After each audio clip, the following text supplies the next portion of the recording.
ముందు పవన్ కళ్యాణ్ గారిని తర్వాత ఇప్పుడు కాదు సింగిల్గా పోటీ చేసిన తర్వాత జగన్ని శాసించడం నేర్చుకోమానండి. సింగిల్గా పోటీ చేయమానండి. మరొక అంశం అన్నారు, విన్నారో లేదో, ఆయనది పార్టీ ఈయనకంటే పెద్ద పార్టీ అంట, ఈయనదే చిన్నదంటే జనసేన పెద్ద పార్టీ. జనసేన పెద్ద పార్టీ అంటనా? ఎలా అండి? 4-5 కలిస్తేనా జనసేన ఎలా అవుద్దండి? ముందు అధ్యక్షుడు ఎవరో కనుక్కోమానండి. చంద్రబాబు, పవన్ కళ్యాణ్ జనసేన పార్టీకి అధ్యక్షుడు ఎవరు అది ముందు చూసుకోమానండి. 11 మంది కేంద్రం ఉన్నప్పటికీ ఉంది ఈ విల్లే కాబట్టి ఇస్తే ఏమవుతుంది? ఎంత అండి పవన్ కళ్యాణ్ పర్సంటేజ్ ఎంత? పవన్ కళ్యాణ్ మహా అంటే 6 లేదా 7 లేదా 10 అంతమించి ఎక్కువ ఉండదు పవన్ కళ్యాణ్. పెద్ద పార్టీ అలా అవుద్ది. 40% వచ్చినోడు బెటరా? బీజేపీ, జనసేన, టీడీపీ, సిపిఎం 10 పార్టీలు కలిసిన వాళ్ళు బెటర్ అంటావా? అంటే హోదా ఇస్తే ప్రశ్నిస్తారు, పథకాలు ఏమైనా భయం అంటారు. ఏమండి వీళ్ళ యజమానికి చంద్రబాబుకి వీళ్ళ యజమానికి వీళ్ళందరికీ కూడా జగన్ని ఒంటరిగా ఎదుర్కోలేకే కదా, జగన్ని ఒంటరిగా ఏమి చేయలేకనే కదా అందరూ కలిసి పోటీ చేశారు. ఎవరిది పార్టీ పెద్ద పార్టీ అవుద్దండి? ఒకసారి ఆలోచించండి. ప్రజలు ఆలోచిస్తున్నారు, బాగానే ఆలోచిస్తున్నారు. ఈ నవరత్నాలు ఏదో 6 ప్యాక్ అన్నాడు, ఏదో ప్యాకులు పెట్టాడు కదా, ఇవన్నీ జనాన్ని మోసం చేయడానికని అందరికీ తెలిసిపోయింది. అందరూ తెలివిగా ఇవాళ తప్పు చేసామని ఎవరికి వాళ్ళు చంపలేసుకోండి. అంటే ఇప్పుడు ఈ ప్రతిపక్షం కింద అనుకునే వాళ్ళు అడుగుతారని ఈ యొక్క గందరగోళం సృష్టించారంట కదండి. ఇవ్వలేక చేతకాక ఇవ్వలేక జగన్మోహన్ రెడ్డి బటన్ నొక్కుతున్నాడు, ముసలిది కూడా నొక్కొద్దు అన్నాడు. ఇప్పుడు నొక్కమానండి చంద్రబాబుని, పవన్ కళ్యాణ్ని నొక్కమానండి. జుట్టు ఎగరేసినంత ఈజీ కాదు పవన్ కళ్యాణ్ చెప్పండి. కొన్ని కేసులు ఉన్నాయి. సుగాలి ప్రీతి అన్నాడు, ఏదో సుగాలి ప్రీతి కేసుకు ముందు చేయమానండి. ముందు ఆడవాళ్ళకి న్యాయం చేయమానండి. ఆడవాళ్ళు వస్తే పెద్ద చట్టాలు తీసుకొస్తాను, ఆడవాళ్ళు పక్కన చూడాలంటే భయం వేసేటట్టు చేస్తాను అన్నాడు కదా, ముందు అది చేయమానండి పవన్ కళ్యాణ్ గారిని. అది ఈయన ఆ వ్యాఖ్యలు ఎలా చూడాలి సార్? తలకిందులుగా తపస్సు చేసినా అంటే ఏంటి అది? అంటే ఎలా తీసుకుంటారు? పవన్ కళ్యాణ్ ఇచ్చినా ఈకపోయినా 2029లో జనం ఆల్రెడీ జగన్మోహన్ రెడ్డికి ఇస్తారండి. పవన్ కళ్యాణ్ ఇచ్చేది ఎవరు? పవన్ కళ్యాణ్ ఎంత, చంద్రబాబు ఎంత? వాళ్ళు ఇవ్వాల్సిన అవసరం లేదు. జనాలే జగన్మోహన్ రెడ్డి పార్టీకి ఇస్తారు. మార్నింగ్ వాకౌట్ చేసిన అనంతరం కూడా బయట చర్చా సమావేశాలు పెట్టారు. ప్రస్తుతం ఎలా అనిపించింది? అంటే మేము ప్రజాగలం వినిపిద్దామని వెళ్ళాము, ఒక అవకాశం లేదంటున్నారు. నిజమే కదండి. వాళ్ళు వెళ్ళారు, ప్రజల పక్షాన్ని పోరాడదామని వెళ్ళారు. సూపర్ 6 అన్నారు, ఒకటే అమలు చేయలేదు. ఇంతవరకు ఎటువంటి హామీలు కూడా నెరవేర్చలేదు. మెగా డిఎస్సీ అన్నారు, మెగా డిఎస్సీ మాలాంటి వాళ్ళందరూ ఎదురు చూస్తున్నాం. మెగా డిఎస్సీ లేదు. ఇంకా ప్రజల సమస్యల కోసం పోరాడతారు. జగన్మోహన్ రెడ్డి అనే అధికారం కోసం కాదండి, ప్రజల కోసం తిరుగుతూ ఉంటారు. ప్రజలే ఆయనకు ఊపిరి, అది అందరికీ తెలిసిందే కదా. ఏదైనా వచ్చే ఛాన్స్ ఉందంటారా, లేకపోతే ఇలాగే చేస్తారు గందరగోళంగా? వాళ్ళు చేస్తారండి. వాళ్ళకి మదం ఎక్కున్నారు. జనసేన, టీడీపీ, ఈ బీజేపీ మదం ఎక్కున్నారు. మదం ఎక్కిన పార్టీలు ఏం చేస్తాయి? ఒకసారి అవకాశం ఇవ్వచ్చుగా మాట్లాడడానికి, ఏమవుతుంది? ఇస్తే వాళ్ళ బండారం బయటపడుతుంది కదా. ఇస్తే వాళ్ళ బండారం మొత్తం బయటపడుతుంది. మీకు తెలియదేముంది? సూపర్ 6 గురించి ప్రశ్నిస్తారు, జనాలు తెలుస్తాయి. వాళ్ళు ఏమీ చేయలేరు, వాళ్ళకి తెలుసు. వాళ్ళు దోసుకోవటానికే సరిపోట్లా. ఇవాళ పెద్దిరెడ్డి అంటారు, వాళ్ళు అంటారు, వీళ్ళు అంటారు, రోజు అంటారు. ఇవన్నీ వాళ్ళే చేసుకుంటూ ఇవాళ మొత్తం వాళ్ళే దోసుకోవడానికి సరిపోలా. ఫ్రీ ఇసుక అన్నారు, జగన్మోహన్ రెడ్డి టైంలో కంటే కూడా ఇవాళ ఫ్రీ ఇసుక విపరీతమైన రేట్లు పెంచేశారు. అది అందరికీ తెలిసిన విషయమే. ఎందుకంటే పల్లెటూర్లలో అడిగితే వాళ్ళ కూటమి గురించి అందరూ చెప్తారు. తదుపరి ఎలా ఉంటుంది? రాష్ట్ర బడ్జెట్ ఏమైనా ప్రవేశపెట్టే ఆలోచనలో ఉన్నారా వీళ్ళు? సభనంతా ఇట్లాగే రసాభాసగా సాగుతున్నారు. వాళ్ళు ఏదో ఒకటి చేసి ఎట్టయినా తప్పించుకోవాలని చూస్తారండి. చంద్రబాబుకు తెలుసు మనం ఇచ్చేదంతా తప్పుడు హామీలు, ఈ హామీలన్నీ కూడా మనం నెరవేర్చలేము, మన చేత కాదు, మన వల్ల కాదు అని. సంపద సృష్టిస్తానన్నాడు. మీరు చూశారు అనంతపురంలోనో సంపద సృష్టి ఎలాగో నాకు వచ్చి చెవిలో చెప్పండి అన్నాడు. సిగ్గు లేదండి? 14 సంవత్సరాలు సీఎంగా చేసిన వ్యక్తి సంపద సృష్టిస్తాను, నేను మీ అందరికి పంచుతాను అన్నాడు. ఏం పంచాడు చెప్పండి? పంచాడా? పైగా జనాన్ని వాళ్ళ ప్రశ్నిస్తున్నాడు. నా దగ్గర బడ్జెట్ లేదు, బడ్జెట్ వచ్చినాక నేను చేస్తాను, సరిపోవట్లేదు, భయం వేస్తుంది. సూపర్ 6 ఇచ్చేటప్పుడు 14 సంవత్సరాలు సీఎంగా చేసిన ముఖ్యమంత్రి, మాజీ ముఖ్యమంత్రి, ఈ ప్రజెంట్ ముఖ్యమంత్రి తెలియదండి? నవ్వుతున్నారు జనాలు, ఆ మాటలు విని నవ్వుతున్నారు.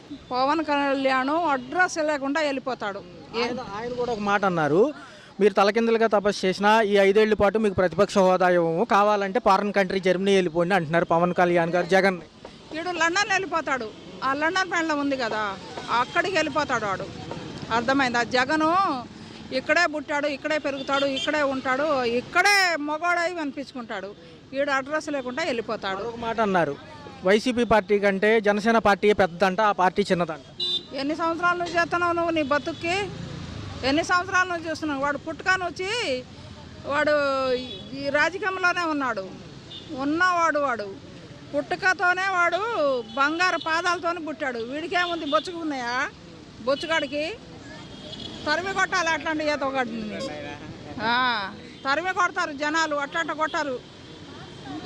జగన్కి ఒక మాట అనమాను, ఎవడైనా అంటాడేమో. వీడికి ఎవరు సపోర్ట్ ఇస్తారు? బాడకావుకి ఎవడైనా సపోర్ట్ ఇస్తాడా? ఏం చేశాడని వీడు చెప్పు. లేని వాడికి ఏమైనా ఇస్తాడా? ఇన్ని హామీలు చెప్పాడు. ఆడపడుసులు, నా బిడ్డలు, నా చెల్లెలు అన్నాడు. మరి ఏం బీకాడు వీడు? ఏమైనా బీగుతాడా? ఏమైనా ఇస్తాడా? మరి ఇంకేంటి ఏంటి సార్, మరి మాజీ ముఖ్యమంత్రి గారు ప్రజల్లోకి వస్తానంటున్నారు జనవరిలో, మరి నియోజకవర్గ వారి పర్యటనలు ఉంటాయి అంటున్నారు. ఏమంటారు? నిజంగా చూసుకుంటే బాబు గారు రాడండి. ఎందుకంటారు? ఎందుకు బాబు గారు చేస్తున్నారు? ఏ చేయకపోయినా మా జగన్ తప్పించి ఎవడు రాడండి. అంటే ఏం జరిగిందంటారు? ఎందుకు, దేనికంటారు? ఆకలిస్తే అన్నం పెట్టేవాడు ఎవడు లేడండి ఇక్కడ. ఆకలిస్తే అన్నం పెడతారు ఎవడన్నా? మరి 11 స్థానాలే వచ్చినాయి కదా ఈసారి. ఏ 11 సంవత్సరాలు కాదు, ఒక్కడే సింగిల్కి రమ్మన్నాడు.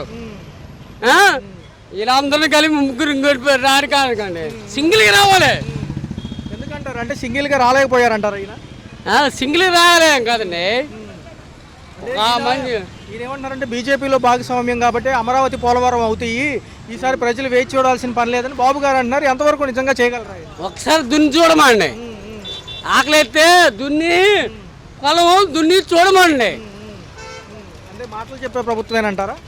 ఒకసారి దున్ని చూడమండి. పథకాలు అమలు అవుతున్నాయి ఆల్రెడీ, ఏదైనా తక్కువ? మాకేం ఒక్కలేండి. వాళ్ళ నాన్నగారు మాకు చాలా అండి. ఎందుకంటారు? వాళ్ళ నాన్నగారు అంటే చాలా ఇష్టం అండి. అప్పుడు కూడా లబ్ధి పొందారా పథకాలు? మేము పొందామండి. మరి ఎలా ఉంటుందంటే అమరావతి పోలవరం అయితే రేపు కంపెనీలు వస్తాయి, రేపు పిల్లలు ఇక్కడే ఉండి చదువుకోవచ్చు అని ఇప్పుడు ప్రభుత్వం అంటుంది. కొంచెం సమయం ఇచ్చి చూస్తారా? మరి నేను ఏ సమయం ఉన్నాండి, నాకు రాజశేఖర రెడ్డి గారు అంటే చాలా ఇష్టం, వాళ్ళ నాన్నగారు అంటే చాలా ఇష్టం. అదేనా నా ఫోన్లో కూడా అదే ఉంటుంది. జగన్ గారు కూడా చేశారా మరి పథకాలన్నీ? మీరు అలా మాట్లాడుతుంది కరెక్ట్ కాదు. 9 పథకాలు కదా అప్పుడు జనరల్గా. నేను ఏమంటున్నానంటే మీరు ఏమైనా లబ్ధి పొందారా అప్పట్లో? నేను ₹1,00,000 కానీ ఇస్తా.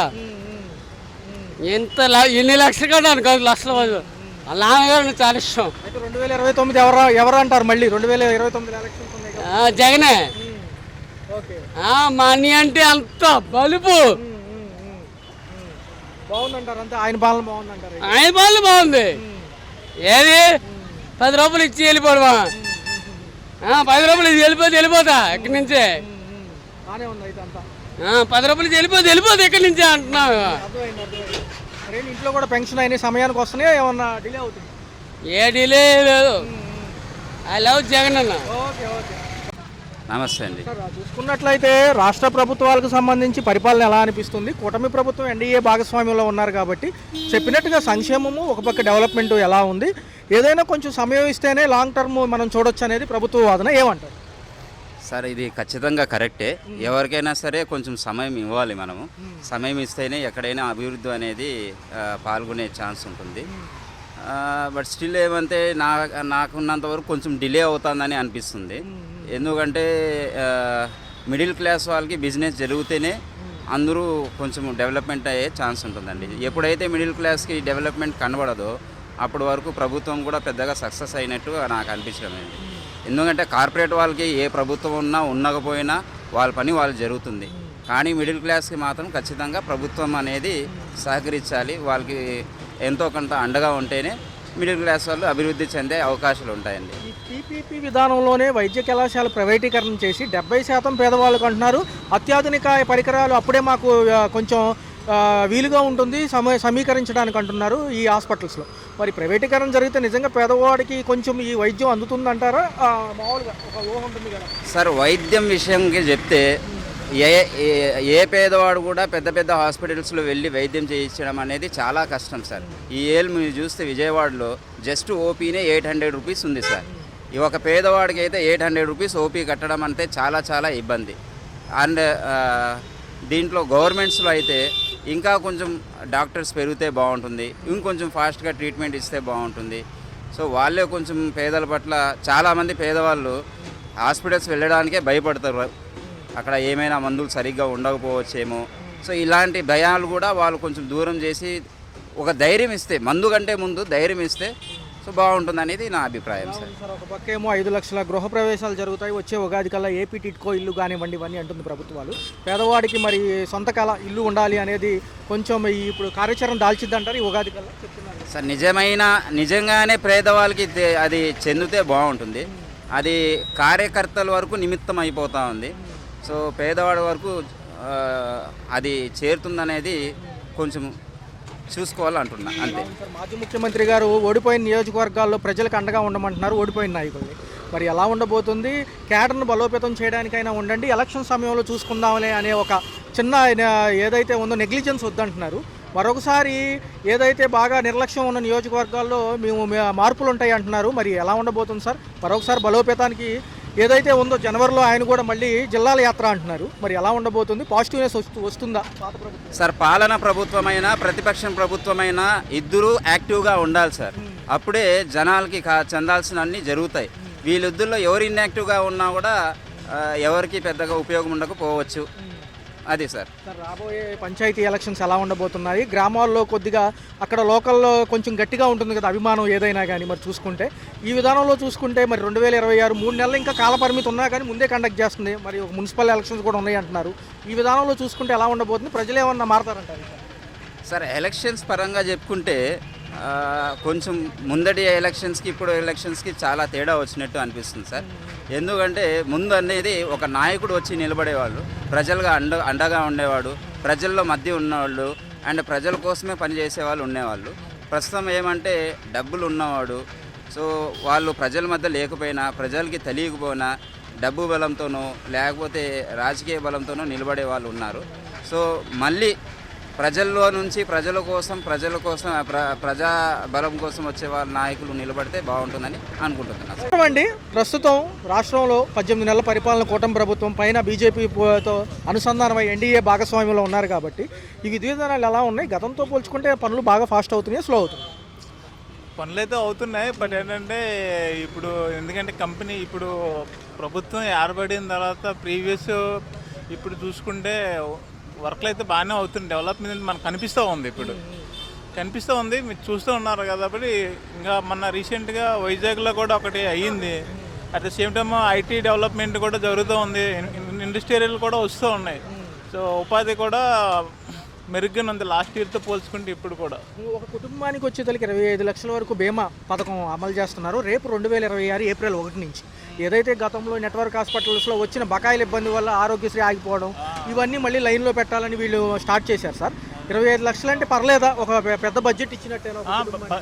చూసుకుంటే ప్రీవియస్ చూసుకుంటే ఇప్పుడు బెస్ట్ కదా.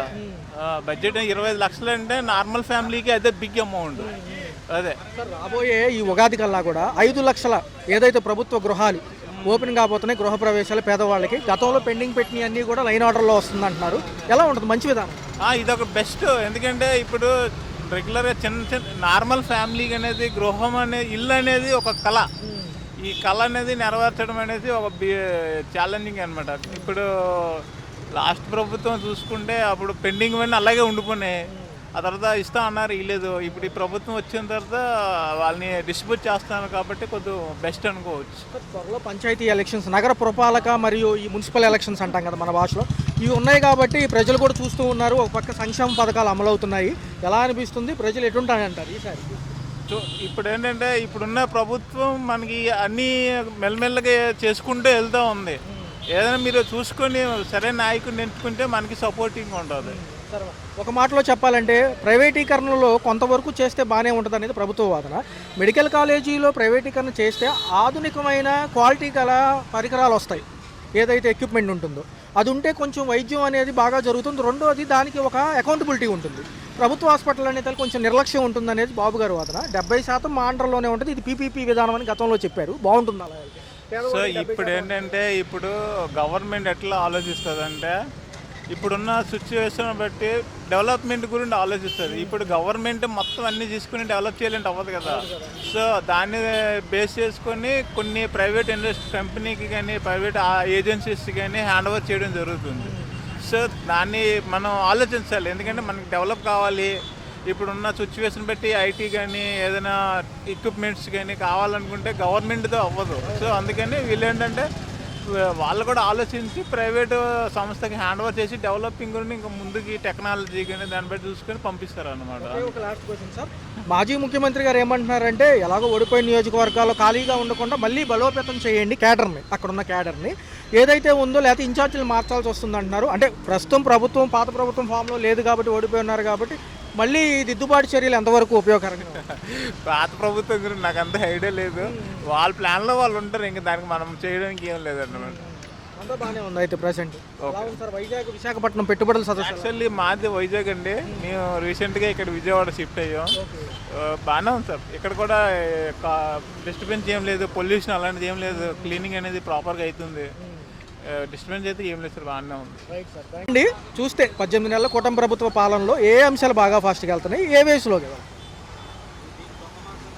సంక్షేమ కార్యక్రమాలు అనేవి అవి అయితే నడుస్తున్నాయి బాగానే, కాకపోతే డెవలప్మెంట్ యాక్టివిటీస్లో ఈ రోడ్స్ అవన్నీ బాగానే ఉన్నాయి, కానీ ఈ పర్టికులర్గా అమరావతి రాజధాని అనే వాటిల్లో విషయాల్లో మాత్రం స్పీడ్ చాలా రావాల్సిన అవసరం ఉంది. అది సార్ పెట్టుబడుల సదస్సు ఎలా అనిపించింది? సిఐ పెట్టుబడుల సదస్సు కూడా జరిగింది. పెట్టుబడుల సదస్సు ఎంఓయూలు అనే విషయంగా అయితే చెప్పడం జరిగింది, బాగానే ఉన్నాయి అంటున్నారు. మరి దాని ప్రాక్టికాలిటీ ఇంప్లిమెంటేషన్కి వచ్చేసరికి ఎంత టైం తీసుకుంటుంది అనేది 2026 ఏప్రిల్ 1 నుంచి సార్ ఆరోగ్యశ్రీ బదులుగా ఆరోగ్య బీమా 25 లక్షలు ఒక ఫ్యామిలీకి అంటున్నారు. మధ్యతరగతి పేదవాడని లేకుండా అందరికీ రాష్ట్రంలో కల్పిస్తానంటున్నారు. సో భారీ బడ్జెట్లో అయితే 25 లక్షల బీమా పథకం అంటే మంచి విధానమే అంటారు.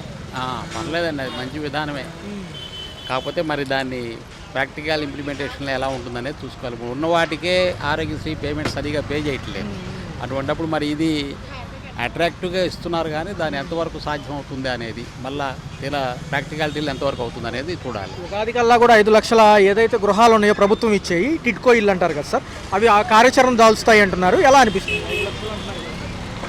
ఉగాదికి 5 లక్షలు అంటే మార్చి నాటికే రావాలి, మరి ఆల్రెడీ తయారై ఉన్నాయి అనుకుంటాను. అవి మేబీ కావచ్చేమో, అవి కాకపోతే దాంట్లో చాలా ఇష్యూస్ ఉండి ఉంటాయి కదా, వాటన్నిటి సాల్వ్ చేసుకోవాల్సిన అవసరం ఉంది. మెడికల్ కాలేజీలు ప్రైవేటీకరణ అయితేనే ఆధునిక పరికరాలతో కొంచెం డెవలప్మెంట్ వైపుగా వెళ్ళొచ్చు ఈ విధానంలో. రెండోది పేదవాడికి కూడా మంచి నాణ్యమైన వైద్యం అంటున్నారు. 70% పీపీపీ విధానంలో మా కంట్రోల్లోనే ఉంటుందంటున్నారు. కొంచెం ప్రోత్సహించవచ్చు అంటారు, లేకపోతే ప్రభుత్వమే ఇచ్చే అవకాశం ఉండొచ్చండి అది ఉంటుంది.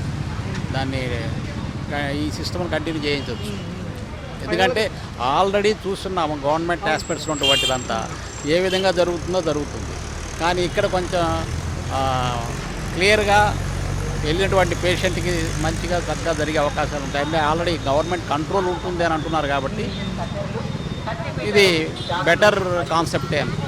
ఎలా ఉంటుంది సార్, ఒక ప్రభుత్వం సుస్థిరంగా ఒక 10-15 ఏళ్ళు ఉంటేనే డెవలప్మెంట్ చూడొచ్చు అనేది బాబు గారి వాదన. మాత్రం కరెక్టేనండి, ఏదో 5 ఏళ్ళకి 4 ఏళ్ళకి జరిగితే 10 ఏళ్ళకి 5 ఏళ్ళకి ఒకసారి మారిపోతుంటే జరిగే పరిస్థితులు ఏంటంటే ఏదైనా ఒక అవకాశం కనీసం 10 years ఇస్తే వాళ్ళు చేసింది ఏంటి చేస్తామంటున్నారా లేకపోతే మాటలేనా అనేది తెలుస్తుంది. మనం ఒక ఇంటి కన్స్ట్రక్షన్ ఒక ప్రాజెక్ట్ కట్టాలంటేనో ఒక 5 ఏళ్ళకి ఈజీగా పడుతుంది, మరి 5 ఏళ్ళలో సాధ్యమయ్యే పరిస్థితి కాదు. కాబట్టి స్టేబుల్ గవర్నమెంట్ ఉండాల్సిన అవసరం అయితే ఉంది. సార్ ఒకే ఒక మాటలో పాత ప్రభుత్వాలు మళ్ళీ బలోపేతం అవడానికి జనవరి నుంచి కూడా బయటకు వస్తానని మాజీ ముఖ్యమంత్రి గారు అంటున్నారు. నియోజకవర్గాల ఇన్ఛార్జీల మార్పులతో పాటు సరిగ్గా పట్టించుకోకుండా ప్రజల్లో లేని ఓడిపోయిన నాయకుల్ని మళ్ళీ బలోపేతం కమ్మంటున్నారు. ఈ విధానంలో మరి ఎలక్షన్స్ మున్సిపాలిటీ యొక్క నగరపాలక పురపాలక ఎలక్షన్సే తప్ప పెద్ద ఎలక్షన్స్ లేవు కదా, మరి వాళ్ళు యాక్టివ్గా ఉంటారు ఓడిపోయి పదవులు కోల్పోయారు. పాత ప్రభుత్వం వాళ్ళు యాక్టివ్గా ఉంటారనేది చెప్పలేని పరిస్థితి అండి. గతంలో అంతా వన్ మ్యాన్ షోనే నడిచింది, మరి దాని ఇంపాక్ట్ అనేది ఆల్రెడీ ఉన్నటువంటి నెట్వర్క్ అంతా కూడా దాని సమస్యను ఫేస్ చేశారు.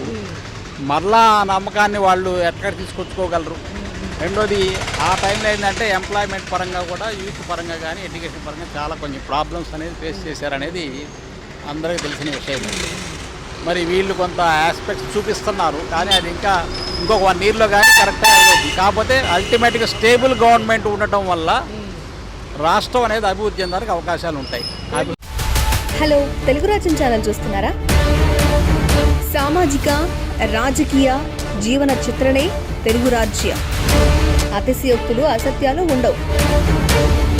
రాజకీయ కోణం కాదు, ప్రజా కోణమే కొలబద్ద. తెలుగు రాజ్యం వీక్షణ మీ ఉత్తమ అభిరుచికి నిదర్శనం.